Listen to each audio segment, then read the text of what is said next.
Margaret Benson stared at the faded photograph on her desk, the same one she'd looked at thousands of times over the decades. Her father, Robert Benson, stood tall in his military uniform, smiling confidently, with 4 other soldiers at Camp Livingston in Louisiana, February 1945, the last known photo of him before he vanished. 75 years, Margaret whispered, running her finger along the edge of the silver frame. At 82, her hands were veined and spotted with age, but her mind remained sharp as ever. Outside her window, the autumn leaves of Oak Ridge, Tennessee, drifted lazily to the ground, marking another year gone. The official story had never made sense. 5 American soldiers assigned to guard German POWs at Camp Livingston had allegedly deserted their posts simultaneously, abandoning their families and country just months before the war's end. No bodies, no letters, no sightings. Just 5 men who vanished into thin air, leaving behind pregnant wives and unanswered questions. The phone rang, interrupting her thoughts. "Mrs. Benson? This is Dr. Alan Carter from the Department of Defense WWII Accounting Agency."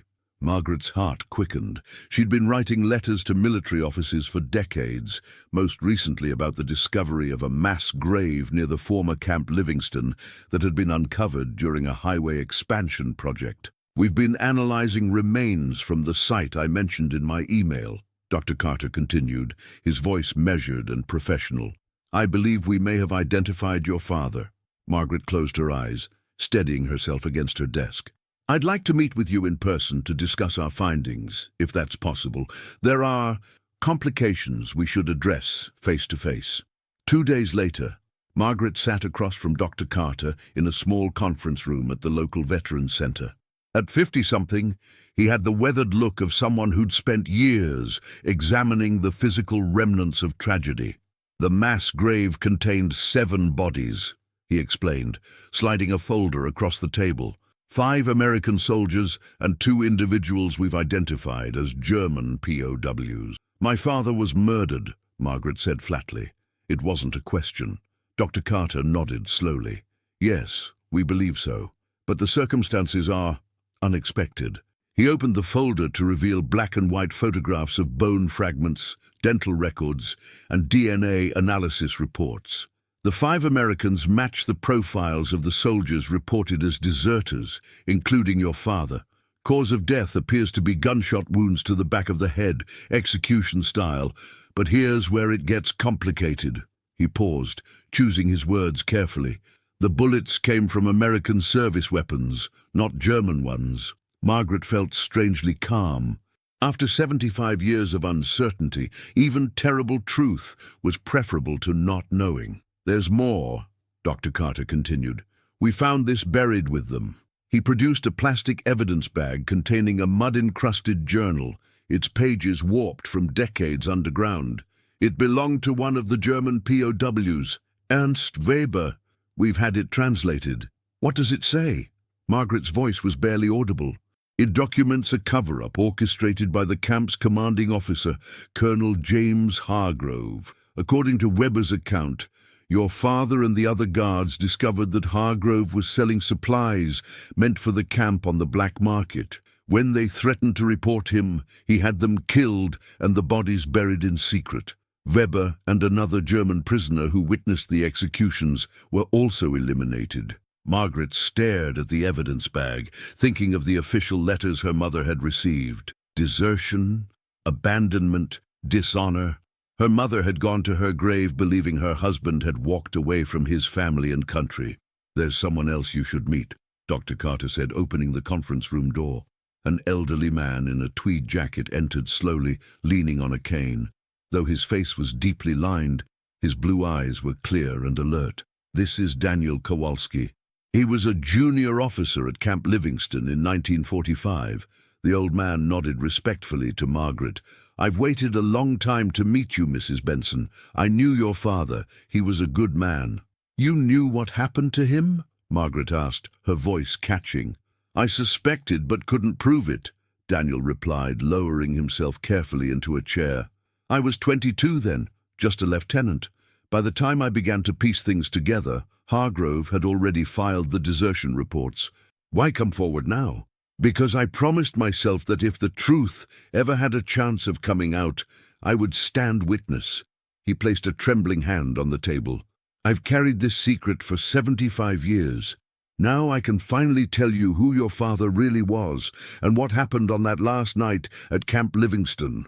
Outside, the autumn wind swept through the trees, carrying away more leaves. Inside, Margaret Benson prepared to hear the truth about her father, a man whose honor had been buried in a Louisiana grave for 3/4 of a century. Daniel Kowalski's hands shook slightly as he reached for the water glass in front of him. The Veterans Center conference room had grown quiet, the afternoon light casting long shadows across the table where Margaret Benson waited with practiced patience, a skill honed through 75 years of unanswered questions. "Your father worked the night shift in the east quadrant of the camp," Daniel began. "That put him in charge of barracks 9 through 12, where they kept the German officers." He paused, gathering his thoughts. "Robert, your father, he spoke some German. Not fluent, but enough to communicate. The prisoners respected him because he treated them with dignity, despite everything." Margaret nodded. Her mother had often mentioned her father's interest in languages. "In early 45, things at the camp started changing," Daniel continued. "Supply shipments would arrive in the logs, but never actually make it to the storage facilities. Medical supplies, cigarettes, coffee, chocolate, valuable items that could fetch high prices on the black market. Your father noticed the discrepancies first." Dr. Carter slid a photocopied page across the table. "This is from the camp's inventory records. We found it in the National Archives. Notice the erasures and corrections." Margaret examined the yellowed document, seeing the altered numbers, the faded handwriting changing 100 to 10 in several entries. "Colonel Hargrove was methodical," Daniel said. "He had a contact in New Orleans moving the stolen goods. We're talking thousands of dollars at a time, when a private made about $50 a month." "How did my father get involved?" Margaret asked. "He took his concerns to Staff Sergeant Thomas Riley first, one of the other men found in the grave. Riley suggested they document everything before taking it up the chain of command. They brought in 3 other guards they trusted, Miller, Jenkins, and Ortiz. All careful men, family men." Daniel's voice grew distant. "They didn't know I was aware of their investigation. I was just a green lieutenant, and they were protecting me." Daniel's gaze drifted to the window. "They built their case meticulously over 2 months. Photographed the altered logs, noted truck movements that didn't match official schedules, even followed one of the supply trucks to a warehouse in Alexandria. But someone tipped off Hargrove," Margaret said, the pieces falling into place. Daniel nodded grimly. "The night of February 18th, 1945, all 5 men were called to Hargrove's office separately. They never returned to their quarters. The next morning, Hargrove announced they had deserted, abandoning their posts during the night shift. He even produced forged letters in 2 of the men's handwriting, talking about going to California to start new lives." "Didn't anyone investigate?" Dr. Carter asked. "It was wartime. Resources were stretched thin. 5 guards deserting from a POW camp wasn't a priority compared to the fighting in Europe and the Pacific. And Hargrove was well connected. The official investigation lasted all of 3 days." Margaret studied Daniel's face. "But you knew better." "I had my suspicions, but no proof. A week after your father disappeared, I was transferred to a camp in Texas. I always thought that was Hargrove's way of removing anyone who might ask questions." He hesitated. "I tried writing to the War Department once I was discharged, but without evidence. My concerns were dismissed as speculation." "And Colonel Hargrove?" Margaret asked. "Retired with full honors in 1952, died in his sleep in 1978, never answering for what he did." Daniel's voice hardened. "He's buried at Arlington." Margaret felt her chest tighten. The man who murdered her father rested in hallowed ground, while her father lay unmarked in a mass grave for decades. "What about the German prisoners mentioned in the report?" she asked, redirecting her thoughts. Dr. Carter opened another file. "Ernst Weber and Hans Müller, both Wehrmacht officers captured in France in 1944. According to Weber's journal, they witnessed the executions from their barracks window. Weber managed to document what he saw, but they were discovered 2 days later. The journal indicates they were taken to the same site and killed. Daniel nodded solemnly. The German prisoners were an easy target. If they ever tried to tell anyone what they saw, who would believe enemy soldiers over an American colonel? Weber's journal survived because he entrusted it to another prisoner before he was taken, Dr. Carter added. That prisoner buried it near the fence line, hoping someone would find it someday.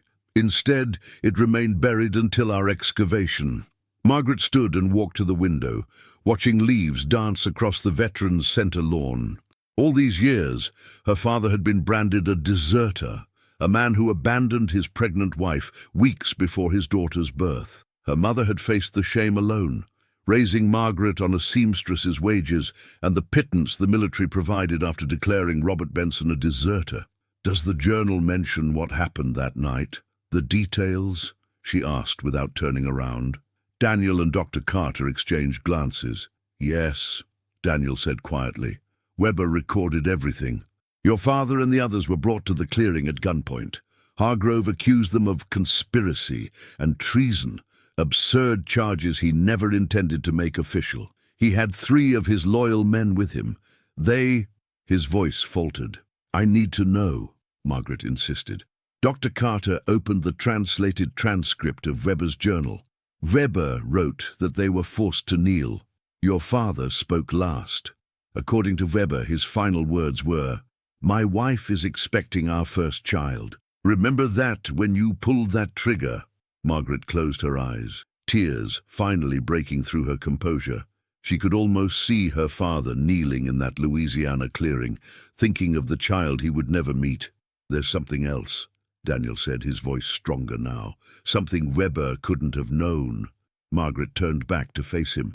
I have evidence, real evidence, that could finally set the record straight. Letters I've kept all these years, and a confession. A confession? From whom?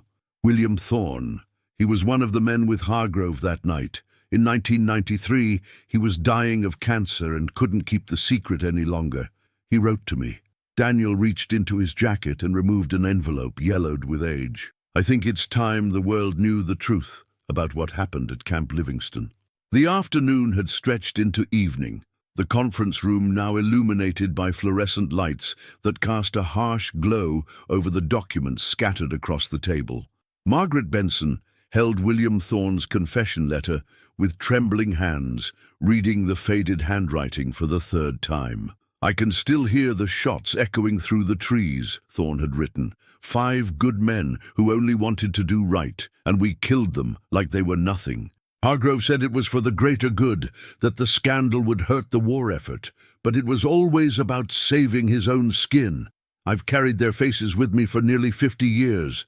I hope God can forgive what I helped do, because I never will.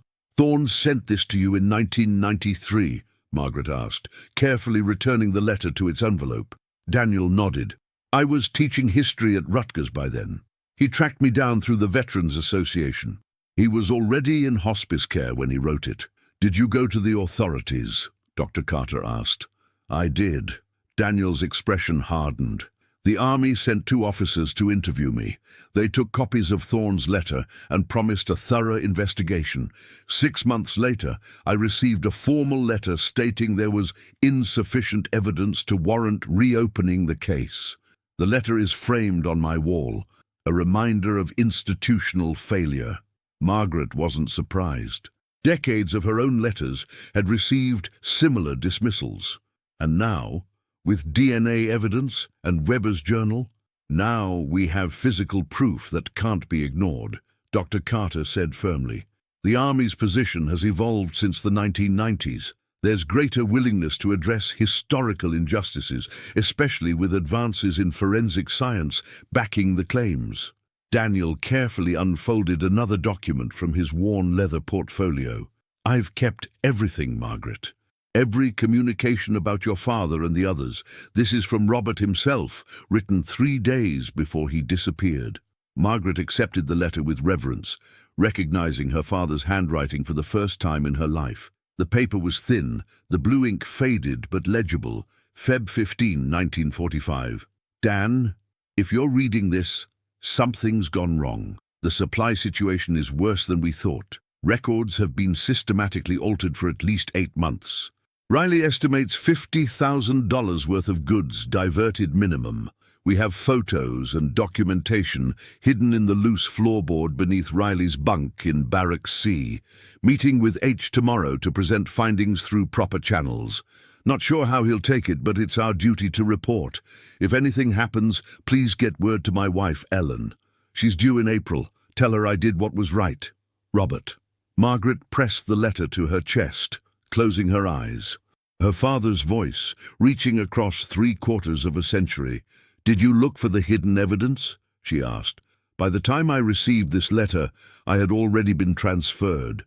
When I finally returned to Camp Livingston after my discharge, the barracks had been dismantled. The camp was decommissioned in 1946. Daniel's voice carried the weight of regret. I failed him, Margaret. I failed all of them. No, Margaret said firmly. You kept their memory alive. You never stopped searching for the truth. Dr. Carter cleared his throat. Mrs. Benson, with your permission, we'd like to proceed with a formal reinvestigation. The DNA evidence, Weber's journal, Mr. Kowalski's testimony, and these letters provide compelling grounds to correct the historical record. What would that mean exactly? Margaret asked. First, your father and the other 4 men would have their military records amended, removing the desertion charge. They would be reclassified as having died in service to their country. Full military honors would be accorded, including proper burial at a national cemetery if you wish. He paused. There would also be financial considerations, decades of back pay and benefits that were denied. Margaret shook her head. I don't care about the money, I just want my father's name cleared. There's one more thing, Daniel said, reaching into his portfolio again. I've prepared a formal statement for the press. With the DNA confirmation, this story will become public. I believe we owe it to these men to control the narrative. He handed Margaret a draft of the statement detailing the events at Camp Livingston and the subsequent cover-up. The 2 German prisoners deserve recognition too, Margaret said after reading it. They died trying to bear witness to the truth. Daniel nodded in agreement. I'll add that. As they finalized the details, Margaret's thoughts drifted to her mother, who had died in 1987, still believing her husband had abandoned them. Ellen Benson had raised her daughter alone, working double shifts as a seamstress, declining remarriage out of what she called respect for your father's memory, even when that memory brought her nothing but pain. My mother never stopped loving him, Margaret said softly. Even when the world told her he was a deserter, she kept his photo by her bed. She named me after his mother. Somehow, in her heart, she knew the truth. 3 weeks later, Margaret stood at Arlington National Cemetery, watching as the honor guard folded the American flag with precise, reverent movements. The ceremony was being repeated simultaneously at 5 graves across the nation, as families of the other soldiers found in the mass grave received similar honors. The media attention had been intense, but respectful. The story of the Camp Livingston 5, as they were now called, had captured national interest. The Army had issued a formal apology. Colonel Hargrove's remains had been quietly removed from Arlington. As the bugler played taps, Margaret thought about the journey that had brought her to this moment. 75 years of questions, of living with uncertainty, had finally ended. The flag was placed in her hands with solemn ceremony.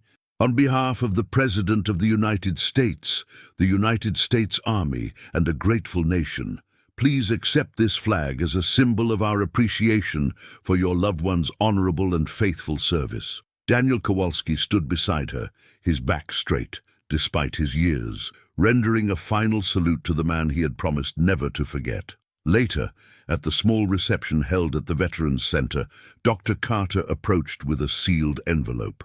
We found one more item with your father's remains, he said quietly. It appears to be a letter he was carrying when he died. The paper was mostly degraded, but our lab managed to recover portions of the text. Margaret opened the envelope with care. Inside was a preservation frame containing fragments of a letter. Many words were missing, but in the center of the page, clearly visible, were the words, "Can't wait to meet our little Margaret if it's a girl." Her vision blurred with tears. Her father had known her name. Somehow, across decades of silence, across the barrier between life and death, he had reached out and found her. Daniel joined her, his eyes misty. "Your father was a man of honor, Margaret. He died because he believed in doing what was right, no matter the cost. That's a legacy worth passing down." "I've spent my whole life wondering who he was," Margaret said, touching the preserved letter gently. "Now I finally know." Outside, an autumn breeze stirred the trees of Tennessee, carrying leaves into the deepening twilight.